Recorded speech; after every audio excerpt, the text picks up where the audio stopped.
Now that you've hopefully seen the movies and potentially read Stephen King's epically long novel of It, we thought it would be awesome to compile and present all of the information available around the evil clown terrorizing a small town in Maine.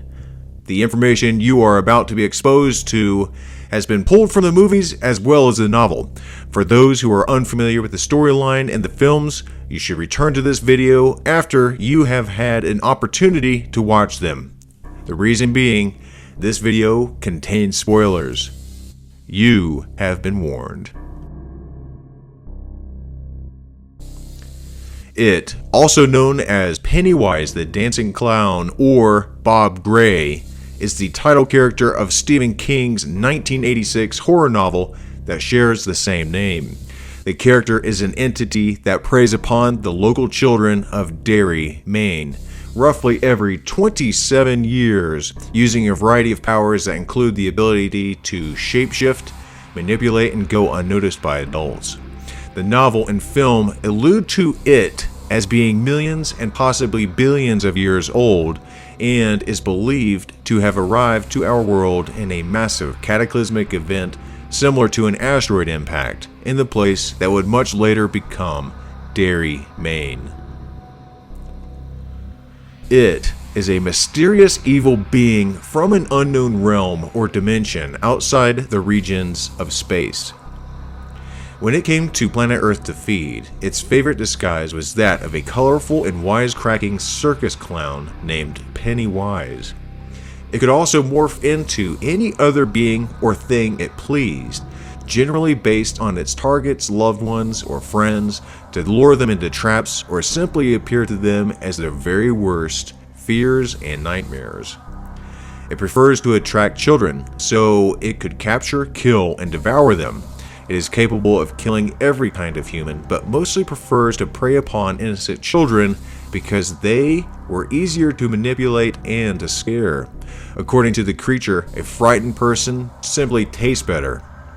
It apparently originated from an undiscovered void containing and surrounding the entire universe, a place referred to in the novel as the Macroverse. This is a concept which is later established within the Dark Tower novels. Pennywise's real name, if it indeed has one, is unknown, although at several points in the novel, it claims its true name to be that of Robert Gray. Throughout the book, it is generally referred to as a male. However, late in the novel, the protagonists come to believe that it may be female, due to its manifestation into a monstrous female spider. This is, however, not its true form.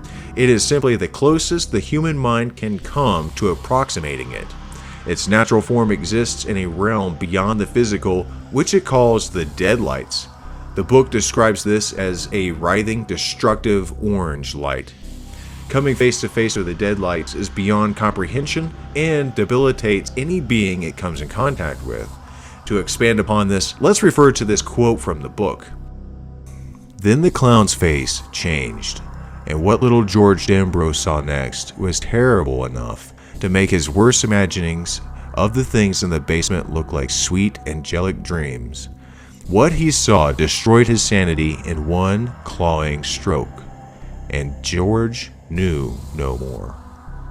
Bill Dambro comes dangerously close to seeing the Deadlights after looking into its eyes. He saw the shape behind the creature for a brief moment. He described the sight as an endless, crawling, hairy creature made of orange light. But he and Richie Tozer successfully defeated it before the Deadlights could devastate his mind.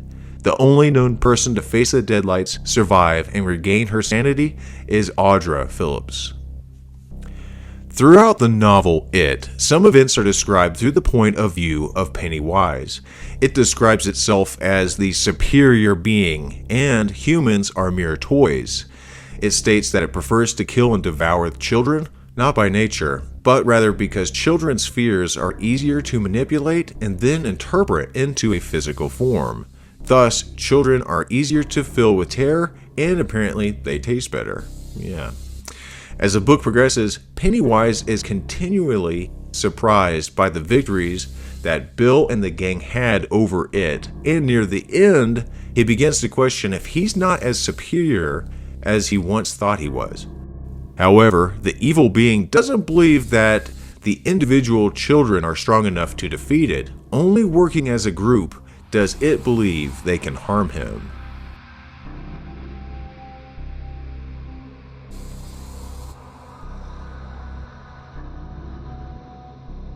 For millions of years, the creature known as It dwelt underground, awaiting the arrival of mankind, which it somehow knew would occur. Once people came and settled, which would eventually become Derry, it adopted a pattern of hibernating and waking approximately every 27 years to kill and feast on the flesh of children. Whenever it awakens, it's always marked by a great and brutal act of violence, such as a murder or suicide, as a creature is naturally drawn to suffering and tragedy. The one and only way it can be stopped and to end the killing spree is by another act of violence or tragic death as brutal or as significant as the first. Only then is Pennywise forced back into a long hibernation. 1740 through 1743, it awoke and started a 3-year reign of terror that culminated with the disappearance of over 300 settlers from Derry Township, much like the Roanoke Island mystery. 1851, it awoke when a man named John Markson poisoned his family, then committed suicide by eating a white nightshade mushroom, causing him an excruciating death.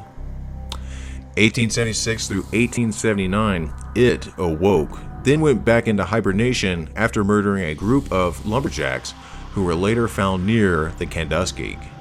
1904 through 1906, it awoke when a lumberjack named Claude Hero murdered a number of men in a bar with an axe.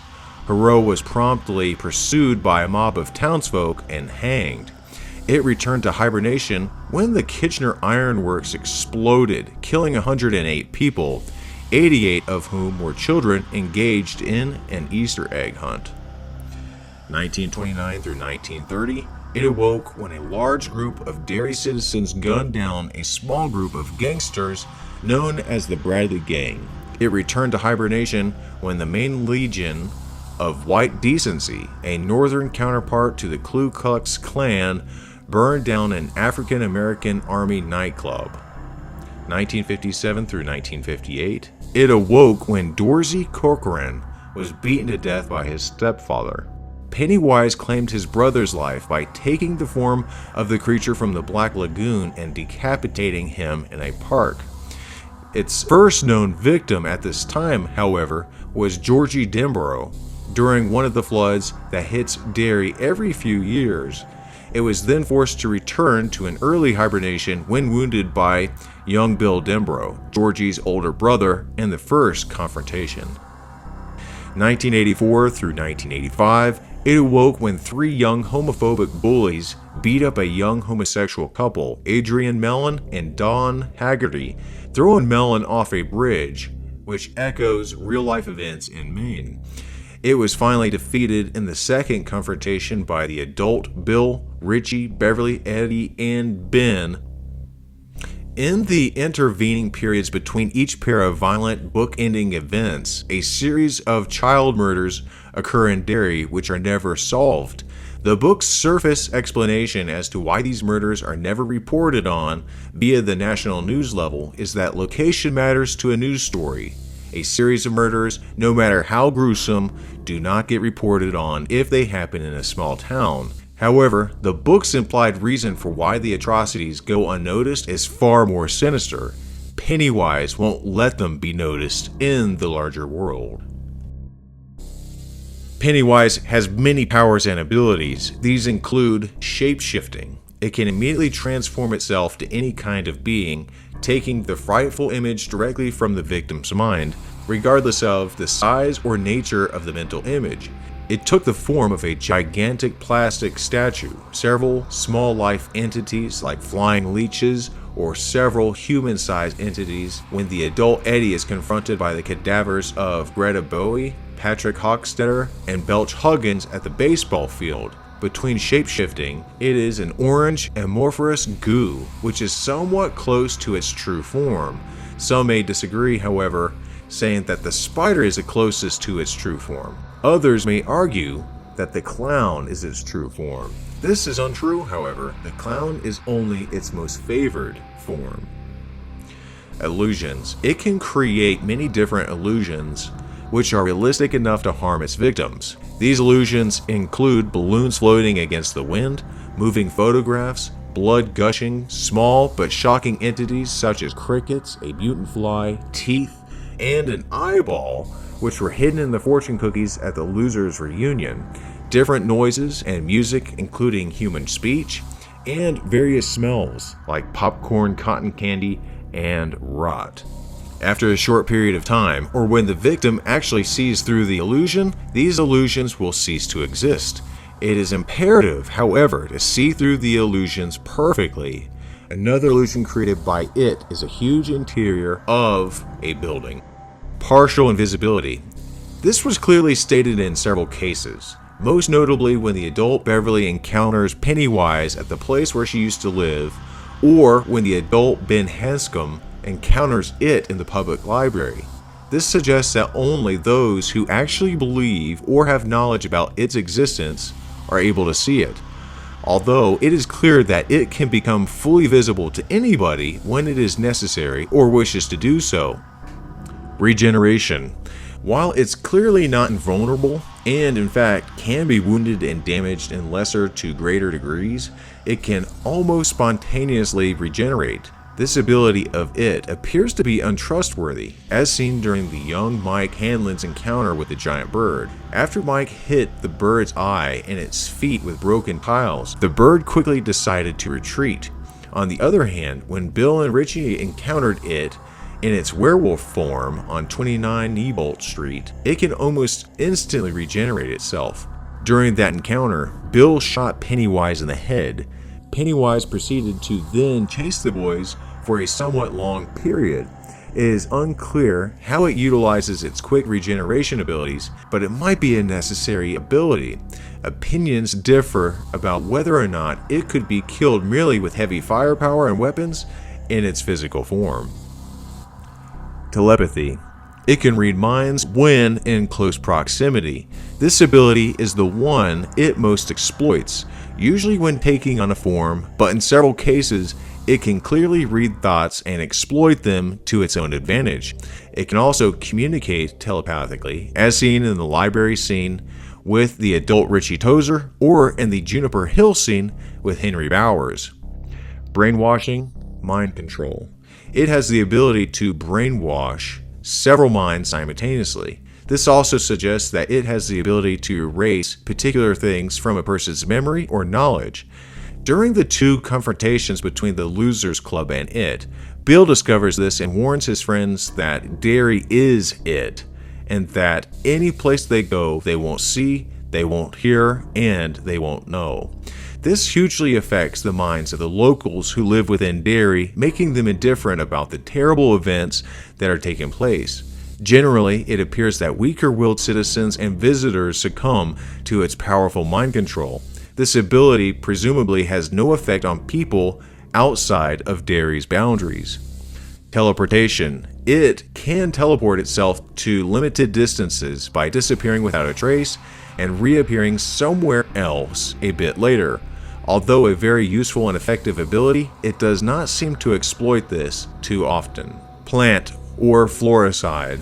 With a touch, it can instantly cause plants to die. This is shown when Eddie, young and adult, encounters it in its leper form. It must be distinguished from the illusions mentioned earlier, as this effect persists long after its appearance, although it does not seem to serve any practical purpose.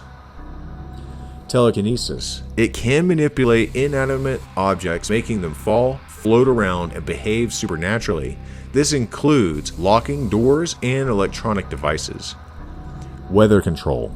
It may be able to affect the weather in Derry's region. On more than one occasion, when the losers faced it, the weather changes into a thunderstorm, most notably at the final confrontation, which actually results in the devastation of Derry's downtown region.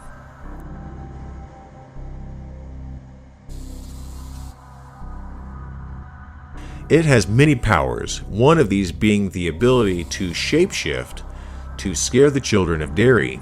During the films and the novel, it has changed into a number of things, including Pennywise the Dancing Clown, its favorite form and primary disguise, mainly used when hunting children, and it often carries balloons.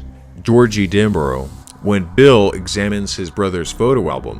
In 1985, when the losers encounter it under the city, it appears to them then as Georgie. Dorsey Kukorin's reanimated corpse and the creature from the Black Lagoon when pursuing Eddie. The voice of Betty Ripson, one of its victims, overheard by her parents through a drain to taunt them. Her voice, along with the voice of Matthew Clements and Veronica Grogan coming from the drain, were heard by Beverly as well. A bird inspired by a crow and also a giant bird from a Japanese horror movie from 1957 that attacked Mike Hanlon as a baby. Oddly enough, it also appears as a giant bird to Will Hanlon, Mike's father, thus making him one of the few adults who can see it. The werewolf, when it encounters Richie and Bill wearing a Derry High School blazer inspired by the 1957 horror film I Was a Teenage Werewolf, while in the house on 29 Neibolt Street. The leper, diseased homeless man, when Eddie first encounters it under the porch of the house on 29 Neibolt Street. The mummy, Ben Hanscom recalls seeing a mummy from the original movie in Pennywise's clown costume walking along the frozen canal towards him. It carried balloons that floated against the wind. The Eye, when encountering the Losers Club under the city. Alvin Marsh, Beverly's abusive father, of whom she is terrified. A swarm of winged leeches when attacking Patrick Hochstetter. A swarm of piranhas when Eddie is frightened of crossing the stream. The shark from Jaws, seen in the Derry Canal in 1985. That's awesome. Dracula, seen by Ben in the Derry Library in 1985.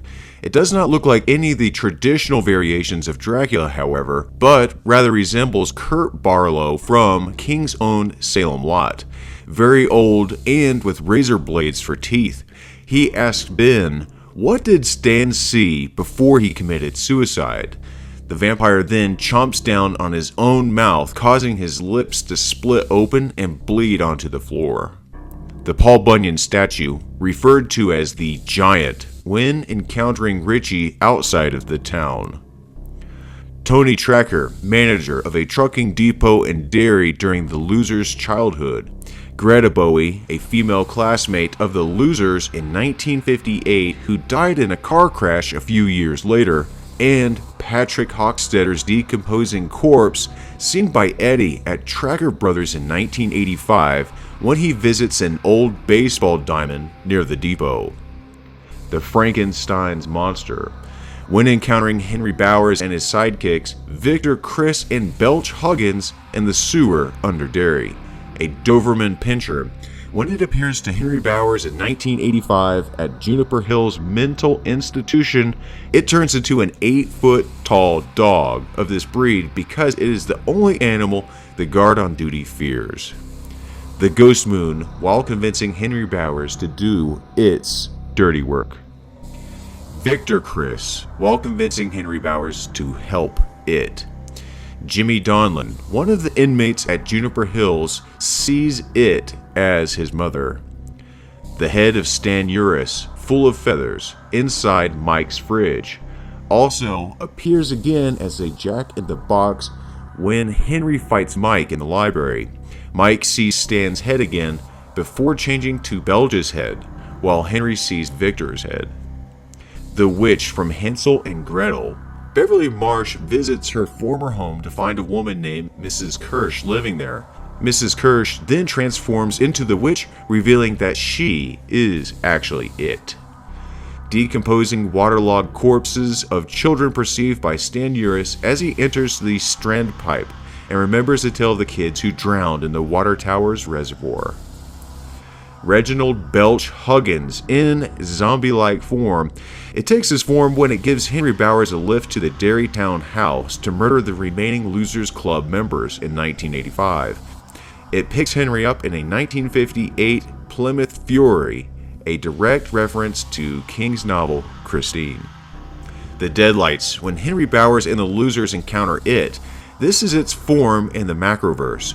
People will see this form of it if they look too long in the spider's eyes. The Giant Spider, which is its closest physical representation on Earth. 1957 through 1958. George Dembrow. In the opening of the book and film, Georgie is murdered after it, appearing as Pennywise, tears his arm off and leaves him to bleed to death while partially hanging from a storm drain. He was killed in October 1957. His death leads to the chain of events of that summer. Betty Ripsom, a female classmate of the Losers and Henry's gang.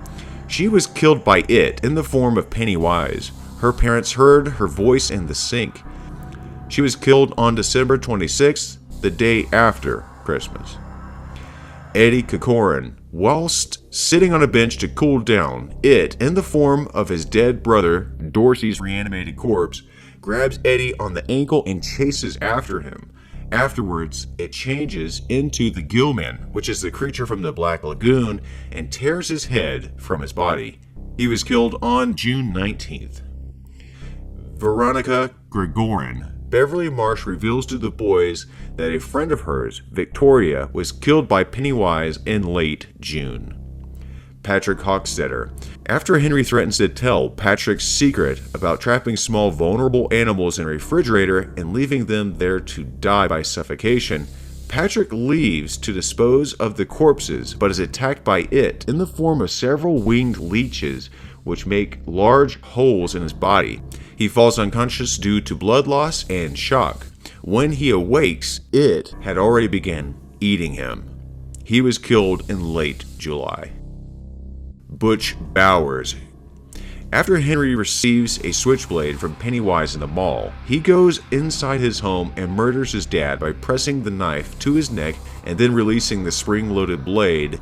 Although Butch's death is not a death committed by it telepathically dispatched Henry to carry out the killing. His son was later arrested for Butch's demise. Butch was killed in mid-August. Vic Chris and Belch Huggins.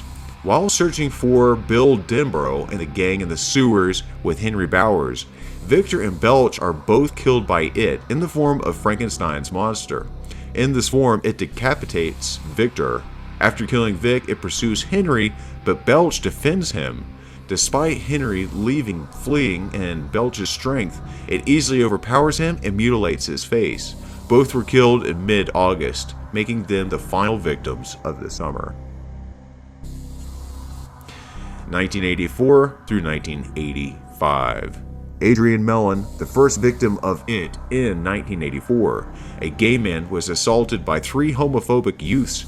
Adrian was thrown over a bridge and killed by Pennywise, while Chris and Adrian's boyfriend watched in horror. He was killed in July 1984. Stan Uris. Even though his death was not directly caused by it, Stan uses his own blood to write it on the bathroom wall. He died on May 28th. Lori Ann Winterberger, the little girl on the tricycle. She's the first person that we know is a victim in the movie. It starts the chain of movie events, which leads Mike to call the rest of the Lucky Seven due to the pact they made as children. In the novel, she is a victim of it, although her death did not start the chain of events. She was attacked between the 7th and the 14th of February 1985, 7 months after the death of Adrian Mellon. John Kuntz. While helping Henry escape from Juniper Hill, Kuntz intervenes but is killed when it turns into his worst fear, which was a Doberman Pinscher that mauls him to death while Henry watches in horrified fascination. Henry Bowers. When he finds the hotel housing where the Lucky Seven are staying at, he finds Eddie's room and engages in a fight between himself and Eddie. Eddie and Ben in the film kills Henry in self-defense. Henry was killed in June 1985. Tom Rogan. When he arrives in Derry to kill Beverly, Pennywise hypnotizes him. It convinces Tom to capture Audra Phillips and bring her to its lair beneath the city. Upon seeing its true form, Tom drops dead from shock. He was killed in June 1985. Eddie Edward Kasprek, the last tragic victim of It. During the final fight between It and the losers, Eddie uses his inhaler, which he imagines as battery acid, on It, managing to severely injure It and free Bill and Richie from its void, or what is also known as the Deadlights. However, It manages to tear his arm off in that moment, leaving Eddie to die of shock and blood loss, which just so happens to be the same manner in which Georgie was killed. Its weaknesses. Despite Pennywise seeing itself as a superior being and stating that its brain embraces the whole continent, it is far from being almighty. Though it does seem to have significant power over Derry and its town citizens, it displays several weaknesses which the Losers Club exploits. For instance, it clearly underestimates and scorns all of mankind, including the losers. It is notable in many cases that it leaves an open escape route for the victims and lets them run away. This was seen when the young Ben Hanscom encountered the mummy and when Eddie saw the leper under the porch of 29 Neibolt Street. As a result of this superiority complex, it constantly makes mistakes and does illogical things. It is a psychically sensitive entity, so courage and heart can overcome it, even in its most diabolical forms. Once the losers are together, their strong shared will and love for each other successfully overpower it and its fiendish manifestations. Their strong faith in their various methods of fighting it eventually lead them to victory. The losers' assault on 29 Neibolt Street forced it to quickly retreat after being hit by a silver slug because of the losers' common sense solution of using silver against supernatural entities. The novel also states that when it transforms into a shape, it must obey the laws of that form. This clearly means that it is not invulnerable, and its physical forms can bleed and can be significantly damaged and perhaps even destroyed. It goes into hibernation for approximately 30 years between killing cycles. During its hibernation, it may be extremely vulnerable to surprise attacks. However, despite having been defeated for good in the novel, it has been heavily implied in other books such as The Dreamcatcher and Hearts in Atlantis that it may still be alive. In the Dark Tower series, Father Callahan even manages to defend himself from a large group of demons led by Pennywise, in spite of later having died during the novel. So, it can be speculated that only a part of its form was destroyed. As you have certainly realized, Pennywise has made an appearance in several of Stephen King's novels. These include Hearts in Atlantis, Grey Matter, Christine, Dreamcatcher, the Dark Tower series, the Tommyknockers, 11/22/63, which was awesome by the way, and Insomnia.